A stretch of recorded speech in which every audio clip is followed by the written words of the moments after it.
मैं चिंता कभी नहीं करता, ये तो भगवान का खेल है, वो साहिब चिंता करे, कभी नहीं अंदर में सोचा। तो हम सब भी वही सबक पढ़ते हैं, ज्ञान को थोड़ा अंदर में दोहराते चलो तो ये पक्का हो जाएगा। अगर दोहराओगे नहीं, तुम्हारे पास ज्ञान रहेगा नहीं। सिर्फ सुनने मात्र से नहीं होता है। दादा हमेशा एक वर्ड कहते थे, डिड यू रिसीव मी, तुमने मेरे को पकड़ा, मैं कहाँ से बोल रहा हूँ, मेरे को स्वीकार करो, मैं तुम्हें बता रहा हूँ ज्ञान, उसको अपने जीवन में लो। बाकी कानों से सुनने में कभी नहीं होता। सुनती तो सारी दुनिया है, टीवी में सुनती है, इंटरनेट पर सुनती है, बहुत कुछ सुनती है, पर दादा ने बोला गुरु की प्रेजेंस में सारे तुम्हारे अंदर में अज्ञान जो अभिमान है वो निवारण होगा। अहंकार के बंधन से मुक्त होने के लिए हमको साकार गुरु सामने चाहिए, और जब ऐसा गुरु मिले तो कभी उसका संग छोड़ो नहीं, उस संग को लो, उसका पूरा फायदा लो, और पूरा गुरु से ज्ञान लेके, पूरा सतगुरु बैठिया तो पूरी हुई युक्त, पूरी पूरी युक्तियां उसे लेकर के फिर आराम से चलो, कोई परवाह नहीं है। तंदुरुस्ती है हमारी निराभिमानता। आप निराभिमानी होंगे, आपकी तंदुरुस्ती सदा बनी रहेगी। अभिमान से ही बीमारी आती है। दादा ने तो हमारे जीवन से बीमारियां हटा दी।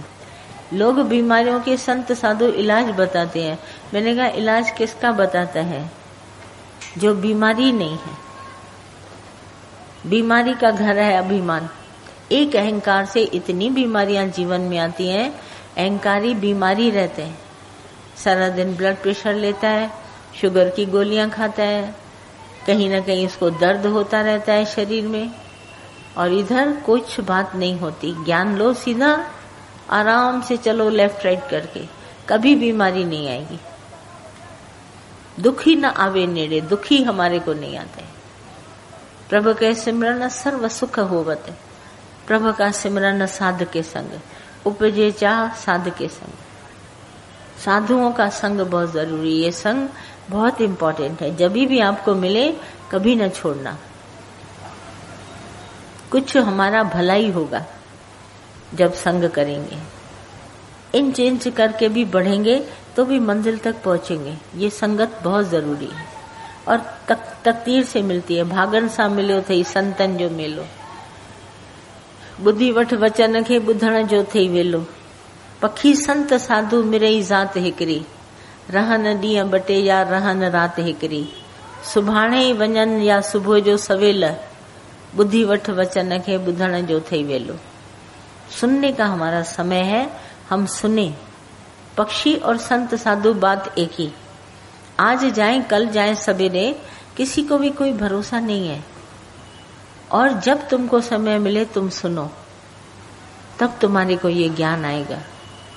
बाकी ऐसे नहीं, फौरन अपने को चेक करो।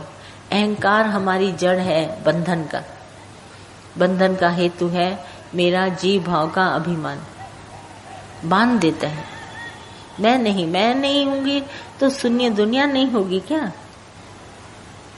तभी तो दादा ने एक बहुत अच्छी बात बोली, कोई संत साधु तुमको ये नहीं बोलेगा, ये तत्वदर्शी ब्रह्मज्ञानी बोलता है। वो क्या बोलता है? मरने से पहले मर जाओ। खास लिखना, ये तत्वदर्शी बोलेगा। कोई तुमको दुनिया का गुरु नहीं बोलेगा, मरने से पहले मरो। जब कबीर ने बोला, जो मरने से जग डरे वो मोको आनंद, मरने ते ही पाइए पूरन परमानंद। बोला पहले मरो, बाय डेथ फ्रॉम योर गुरु। गुरु से मौत खरीद करो तो तब तुम निर्बंधन बनेगा। पहले मर जाओ, मैं हूं नहीं, भगवान तुम है। डिक्लेयर करो अपनी मौत। चर्च में पादरी बनता है ना, तो बोला पादरी का पद उसको कैसे मिलेगा? क्या करते हैं उसको, जिसमें मुर्दा लिटाया जाता है, शीशे का बना हुआ काफिन, उसमें लिटा के उसको सारे शहरों में घुमाते हैं, दिखाते हैं कि ये घर वालों के लिए मर गया, तब वो पादरी बनता है। पादरी का पोस्ट उसको मिलने के लिए सारी दुनिया को घुमा के दिखाना पड़ेगा, फलाना आदमी मर गया, तब वो पादरी बनेगा। तो संत साधु भी दुनिया में आते हैं। दादा ने कहा पहले मर जाओ, तो मरेगा ना तब सबका हो सकेगा, तुम जिंदा बन के बैठा है तो वो बोलेगा ये मेरी बहन है, वो मेरा भाई है, वो मेरा माता, वो मेरा पिता। बोला मैं तो मर गया, मैं मरा हुआ इंसान हूँ, मैं दुनिया में चल रहा हूँ, दिख रहा हूँ, पर मैं मरा हुआ, मैं जिंदा नहीं हूँ। अपने वालों के लिए मर गया, दुनिया के लिए मर गया, बाकी सबके भले के लिए जिएगा। उसको भगवान जिंदा करते हैं। गुरु मुख नाम झपे एक बार, गुरु के मुख से नाम कैच करते हैं और गुरु का बच्चा होके चलते हैं, बाकी सबके लिए मर गया। डिक्लेयर करो अपनी डेथ को, मैं हूं नहीं, भगवान है, परमात्मा है सब रूपों में। दुनिया चलेगी, दुनिया रुकेगी नहीं, हमारे से भी अच्छी चलेगी। हम जाके वहां कुछ गड़बड़ कर सकते हैं, पर दुनिया इससे भी अच्छी चलेगी। कभी ना अपने से सोचो कि मैं हूं तो दुनिया अच्छी है, ऐसा नहीं है। मैं हूं तो दुनिया अच्छी नहीं, मैं दुनिया में कुछ भी गड़बड़ मचा सकता हूं। जैसे नहीं कभी कभी तुम कहता है अच्छा हुआ मैं वहां पर नहीं थी, अगर होती तो मैं बोल देती, तो लोग भी कहते हैं अच्छा हुआ तुम नहीं थी। तुम अपनी एब्सेंट को देखो लाभ वाली है, तुम्हारी प्रेजेंट नुकसान वाली है नहीं, तुम्हारी प्रेजेंट नुकसान वाली है और गुरु की प्रेजेंट लाभ वाली है और उसकी एब्सेंट नुकसान वाली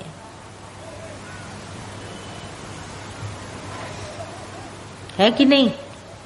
तुम अगर एब्सेंट है तो बहुत अच्छा है, तुम अगर प्रेजेंट तुम्हारी तो और नुकसान करेगी। इसलिए गुरु को प्रेजेंट करो, अपने को एब्सेंट करो। मैं नहीं, कबीर ने बोला अब मैं नहीं, अब गुरु तू है। फौरन बोला गुरु तू है, मैं नहीं हूं। तो पहचानो इसको, ज्ञान का थोड़ा सा अंदर में तत्व जानो, ये क्या कहता है, तभी तुमको भला होगा। और कुछ पूछिए। हाँ माइक तो इसको। हेलो हेलो, शुक्राने भगवान। हाँ, जैसा अभी कैसेट में चल रहा था, हाँ, जो राजा महाराजा होते हैं, हाँ, या उनके बच्चे होते हैं, उनको देखने में ही अलग से भाषित होता है कि ये उनके राजा महाराजा हैं या उनके बच्चे, उनके चेहरे में चमक होता है। वैसे ही हम भी जब ब्रह्मज्ञानी को देखते हैं या उनके बच्चों को देखते हैं तो अलग से ही भाषित होता है कि ये पूरी दुनिया के राजा महाराजा हैं। हाँ, वो तो जरूर देखेगा ना, राजा का बेटा राजकुमार दूर से ही पहचाना जाएगा, ये तो है।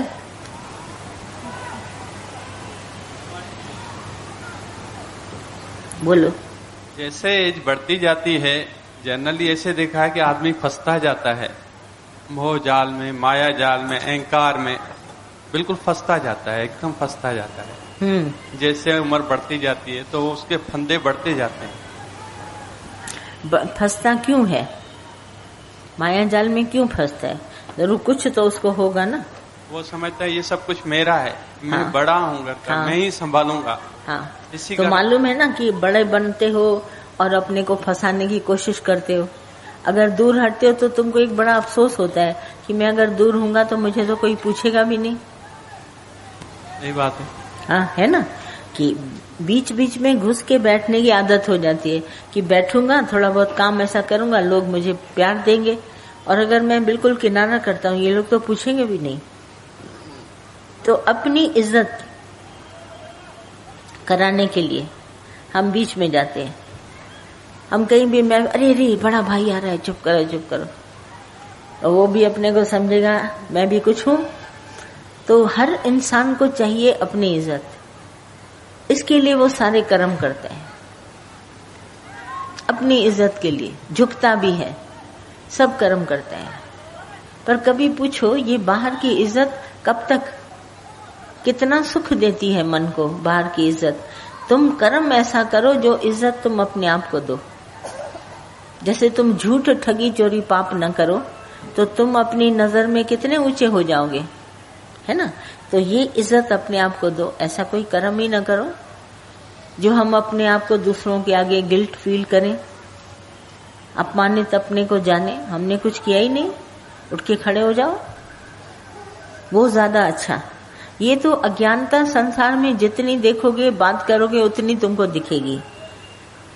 परंतु ज्ञान में आओ, मदद सबको करो, हजारों को करो, कहीं मना नहीं है। हाथ इतने लंबे कर दो कि पड़ोस क्या, अड़ोस क्या, अपना क्या, पराया क्या, ऊंची बिल्डिंग क्या, नीची बिल्डिंग, सब तुम्हारे हाथ लंबे हो जाए। हाजरा हजूर, फ्रॉक दिली। ये नहीं कि छोटा सा अपने वालों को मदद करूंगा, दूसरे का नहीं, ये स्वभाव नहीं। ज्ञानी का स्वभाव ऐसा होता है, कहीं भी सुनता है पड़ोस में ऐसा, अरे चल पड़ो, दूर ऐसा हुआ है चल पड़ो, पर अपने वालों के लिए चल पड़ो, दिल बड़ा करता है। ऐसे थोड़ी ना अपना आया है तो मैं चलता हूं, दूसरे का आया तो नहीं चलता हूं। तभी ज्ञानी अपने आप को ऐसा फिट करता है, भगवान मैं हूं तुम्हारे काम पर, तुम जहां पहुंचाना हो मुझे पहुंचा देना, मैं अपनी इच्छा से कुछ नहीं करूंगा। वो निरिच्छा होके बैठता है सारी दुनिया में, और जिसको भगवान को काम लेना होता है वो ले लेता है। वो सबके लिए है। और पड़ोस अड़ोस भी समझ जाता है, बोला ये ना नहीं करेंगे, ये सबके लिए जीते हैं, जाओ सिर्फ तुम बात करो, सबको मदद करते हैं। इतना उपकारी बनता है। छोटे से क्या, 4 भाइयों को क्या मदद करें, सारी दुनिया मेरा भाई है, मैं मदद करूंगा, इसमें क्या है। सेवा करने के लिए कभी मुख नहीं मोड़ता ज्ञानी, यानी सबसे पहले। लोग पूछते हैं अरे ये आपका कोई रिश्तेदार था, बोला रिश्तेदार नहीं, मेरा सत्संगी है। हम लोग सब सत्संगी ऐसे खड़े हो जाते हैं, किसी की शादी है, गमी है, दुख है, तकलीफ, जो सारी दुनिया पूछती ही रह जाती है, भी इतने सारे आपके रिश्तेदार हैं क्या। ऐसा हमारा हो जाता है, हरि के 1000 हाथ। तो मदद और सेवा की बात बोलता है, ऐसे होती है पूछो ही नहीं। इतनी होशियारी। 4 बेटे थोड़ी ना है, कांधी सिर्फ हमारी उठाने के लिए डेड बॉडी, हजारों हैं, हजारों हाथों से उठाएंगे। लोग तो सोचते हैं मेरे 4 बेटे हैं, मुझे उठाएंगे, उठाने के लिए 4 कांधी पैदा किया है। ऐसा नहीं है, सारा संसार मेरा है, कहीं से भी भगवान आ जाए। इतना दिल बड़ा करो, ये नहीं कि छोटी छोटी बातों में नहीं, सिर्फ मेरा इतना गिनता है। नोट तो इतने चाहता है कि मैं गिन न सकूं। लोग इतना पैसा जमा करते हैं प्रॉपर्टी कि उनको मालूम भी नहीं मेरी कितनी जमीनें हैं, कितना ये है, कितना ऐसा है, कितना धन है, कभी नोट नहीं गिना होगा। उसके लिए भी मशीनें आ गई नोट गिनने के लिए, क्योंकि समय जाता है। बैंक ने भी मशीनें खरीदी तो तुम भी घर में नोट की मशीन खरीदता है, क्योंकि टाइम नहीं है। और बाकी संबंध में सिर्फ 2 भाई, सब 3 भाई, और ये नोट गिनने के लिए इतना पैसा, इतना धन कि पूरा अपने को ढक लिया, ये पूरा है। और वहां सिर्फ 3-4 जने, छोटी सी बंधन, छोटी सी बात नहीं। ऐसा बनो, सब हमारा है। मौज तभी तुम्हारे को आएगी, है ना। और किसी का कोई प्रश्न? हाँ बोलो, माइक ले लो। बारिश अच्छा नहीं है ना। हाँ बोलो बोलो।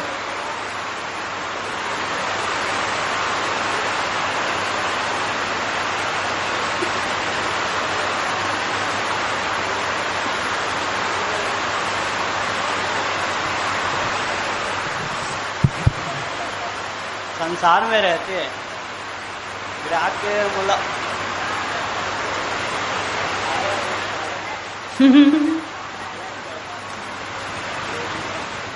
संसार में रहते हो, विराग के आता है क्या? विराग विराग सदस्य इधर आके बोलो। बारिश हो रही ना, आवाज थोड़ा नहीं जा रहा है, माइक रखो, ऐसे ही बोलो। हाँ विराग आ गया,